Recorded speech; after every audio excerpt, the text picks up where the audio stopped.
By the mid-1960s, Eric Clapton became a big star in England because of his amazing electric guitar playing and even got the nickname God with the band John Mayall's Blues Breakers, which he joined in April 1965. Meanwhile, Jimmy Page was making a name for himself as a session guitar player in local London circles and even playing on records by the Rolling Stones, Kinks, and The Who. The two finest session guitarists at that time in London were Big Jim Sullivan and Little Jimmy Page. Big Jim was a country player and Little Jimmy played rock. Jimmy Page was 20 years old. Clapton and Page knew each other. Jimmy Page used to attend jam sessions in London to advance his blues guitar abilities, and this is how they knew each other. Before John Mayall's Blues Breakers, Eric Clapton played in the Yardbirds.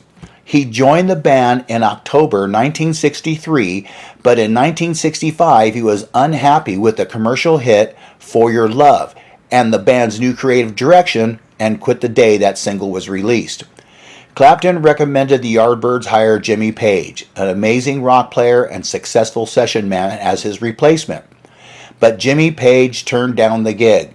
According to many sources, Page declined the offer out of loyalty to Clapton, but Jimmy himself says he wanted to be a record producer and learn sophisticated recording techniques, which he applied on Led Zeppelin II album later on. Jimmy Page in his turn suggested the Yardbirds hire his buddy Jeff Beck, whom he was good friends with since childhood school days, and Beck proved to be the right man for the job.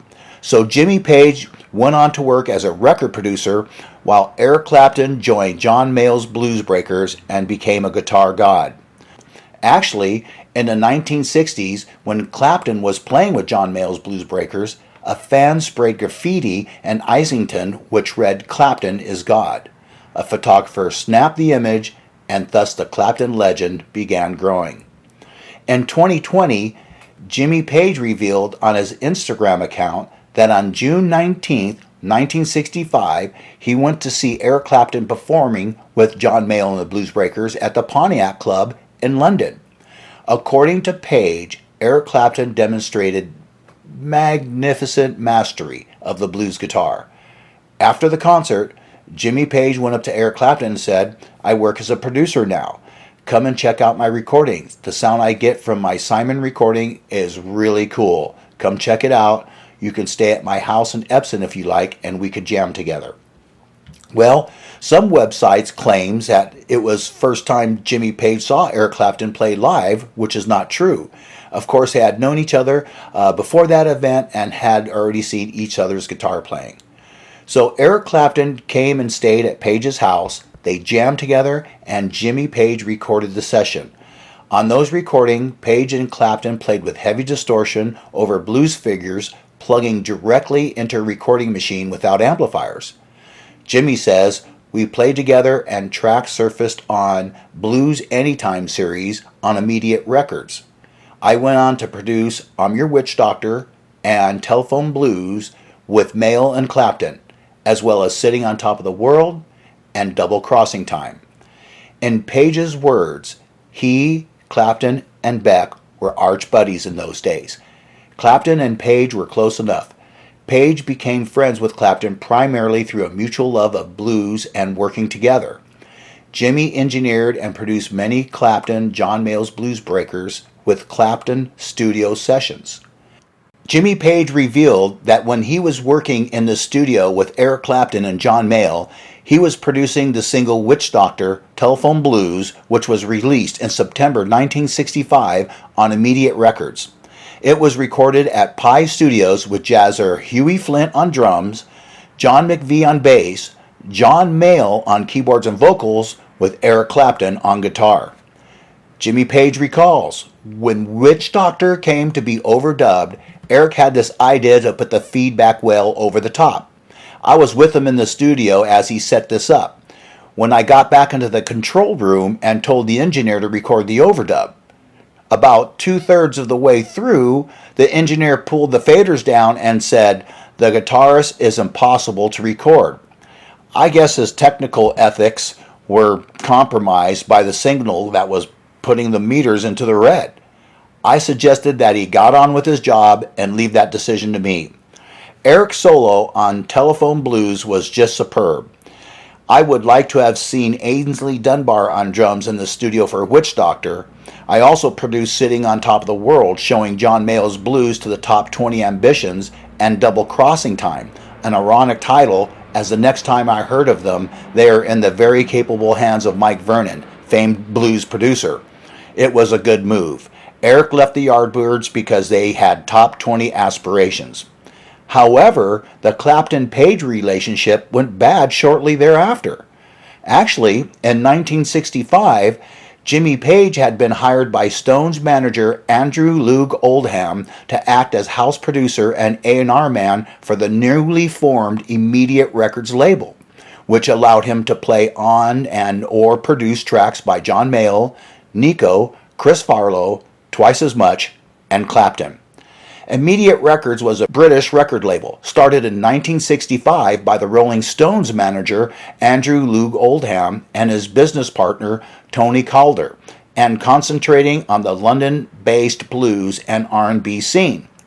Immediate Records signed musicians including Rod Stewart, P.P. Arnold, songwriter Paul Korda, Billy Nichols, John Mayall, Savoy Brown, Small Faces, The Nice, Fleetwood Mac, The Groundhogs, Chris Farlow, Duncan Brown, and Humble Pie. Imagine that. What a lineup. Due to the financial problems, the label ceased operations in 1970 and has been the subject of controversy ever since. This is especially true in regard to unpaid royalties owed to the Small Faces, who made numerous hit recordings for the label between 1967 and 1969. Despite their success, the band received virtually no income from these often re-released records until legal action finally secured payments from the present licenses in the early 2000s. Wow, that's a long time. According to Small Faces drummer Kenny Jones, most of Immediate Records' assets and income were embezzled by one of the company's senior partners, who allegedly channeled the funds to offshore bank accounts. Paul Korda, who wrote songs such as The Time Has Come for P.P. Arnold, was never paid for work done for Immediate Records. So when Jimmy Page told Andrew Loog Oldham, who ran Immediate Records, where Jimmy Page was a record producer and A&R man, about the jam sessions and recordings he made with Eric Clapton at Page's house, Oldham forced Page to hand over the tapes that he and Clapton made, citing their contracts with the label. According to an interview from George Case's Jimmy Page, Magus, Musician, Man, Jimmy Page claims that Immediate Records released those recordings without his approval. He told Oldham that they couldn't put them out because they were just variations of blues structures. But Oldham just didn't care. After leading up to the planned release, Oldham had Page record overdubs by 3 of the Rolling Stones, including Mick Jagger on harmonica, and then the tapes went out for sale. But Eric Clapton didn't know about that. He didn't want those recordings to be released. Plus, he didn't receive any royalties from Immediate Records. When he found out that their tapes went out for sale, he went mad. He asked Jimmy Page, "What did you do? Why did you release those recordings without asking permission from me?" But Jimmy Page says, "I'm sorry. They forced me to release those recordings. I had no choice. I had my hands tied." Page later claimed that he never made any money off the recording. But Eric Clapton didn't believe Page's words and didn't trust him anymore. A falling out happened between them. However, that's not to say they didn't have connections. In the late 60s, Clapton dated French model Charlotte Martin. After they broke up, Page and Martin began dating and had a daughter together, Scarlett Page, born in 1971. In 1966, Jimmy Page got fed up of working in the studio as producer and session player. He was hanging out with his old buddy, Jeff Beck, attending the Yardbirds concerts. Jeff Beck was cool. He had a nice car, owned great guitars, while Jimmy Page couldn't even afford to buy a good guitar. He didn't make any decent money in the studio and still lived with his parents. So, Jimmy Page was so desperate to get out of the studio that he agreed to play bass when the original bassist, Paul Samuel Smith, quit the Yardbirds. As Jimmy Page kept his Black Beauty Les Paul at home, Jeff Beck lent Jimmy Page a '59 Fender Telecaster on the tour. That telly Jeff Beck had gotten from his friend John Owen. Actually, when Jeff was leaving the Yardbirds, he left them in a huff and forgot to take the guitar. Jimmy kept playing that telly, which became his main working guitar for the next 3 years until he bought a Les Paul from Joe Walsh. Funny, Jimmy Page still believes that Telecaster was a present. So, Jeff Beck left the Yardbirds and they finished the U.S. tour with Jimmy Page on lead guitar. In 1968, the psychedelic blues rock of Cream and Jimi Hendrix Experience was enormously popular, while the Yardbirds failed to become big. They toured a lot in the U.S. with new manager Peter Grant. Their live shows were becoming heavier and experimental, so during the summer of 1968, the Yardbirds played their last shows and disbanded. Jimmy Page saw the breakup as an opportunity to put a new lineup together with himself as producer and Peter Grant as manager. He formed a new band called the New Yardbirds, which later on became Led Zeppelin, and rumors have it that Keith Moon of The Who came up with the name Led Zeppelin. He invited John Paul Jones, who he knew very well from the session work days, and later they found Robert Plant and John Bonham. 4 years later, Page and Clapton met again at the Midwest Rock Festival in Wisconsin. They came to the festival with new bands. Eric was with Blind Faith and Jimmy Page was with Led Zeppelin. Former Yardbirds guitarist Eric Clapton and Jimmy Page caught themselves unaware when they shared that gig together.